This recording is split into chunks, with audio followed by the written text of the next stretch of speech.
De février à mars 2019, sur l'ensemble des plateformes de Choc FM et de nos partenaires médias, découvrez les meilleures pratiques en matière de protection des données personnelles. Souriez, on vous observe. Bonjour, nous allons voir aujourd'hui comment les nouvelles technologies peuvent amener à déshumaniser les internautes. Vous n'êtes pas sans savoir que ces nouvelles technologies sont présentes et omniprésentes même dans notre quotidien et nous allons nous pencher sur les effets de l'ère numérique sur notre corps.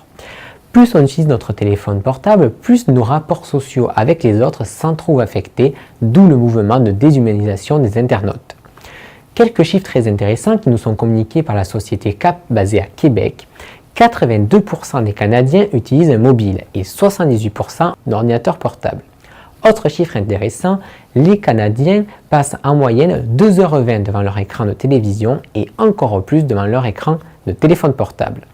Enfin, un dernier chiffre et pas des moindres, sur 34 millions d'habitants au Canada, 20 millions d'entre eux sont reliés aux réseaux sociaux grâce à leur téléphone mobile. Je reçois à présent Audrey qui est une professionnelle en communication.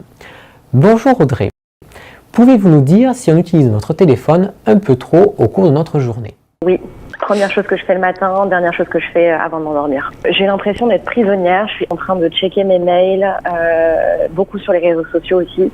C'est très addictif et je t'avoue que j'en souffre beaucoup. J'essaye de limiter ma consommation, bien que ce soit difficile. Ça devient très compliqué et puis en plus de ça, on en parlait ce week-end avec des amis. C'est simple, tu vas au restaurant aujourd'hui, des couples qui sont attablés ensemble, mais tous les deux sur le téléphone. C'est ici le constat. Merci Audrey pour ces éléments de réponse. Pouvez-vous nous dire à présent à quel moment devient-on dépendant de notre téléphone portable?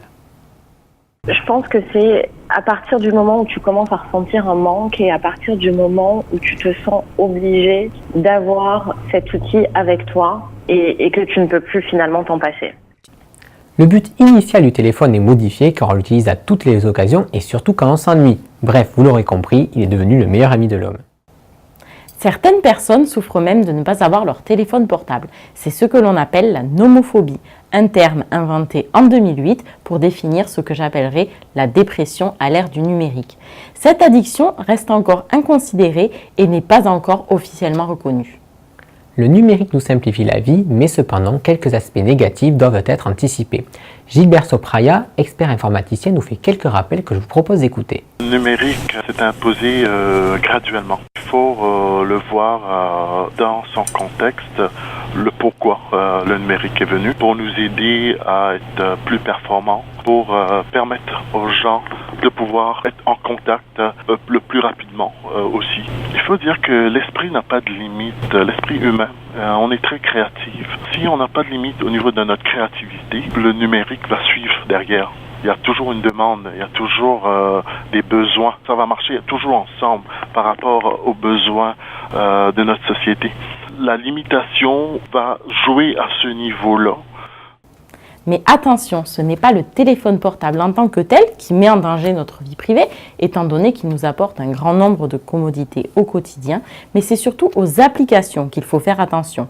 En effet, il faut adapter nos comportements par des gestes simples, tels que savoir utiliser les réglages et savoir paramétrer également notre géolocalisation, par exemple, puisqu'elle est souvent paramétrée par défaut sur les téléphones portables. Pour notre dernier rendez-vous, nous décrypterons pour vous des sujets d'actualité récents liés à la protection des données personnelles.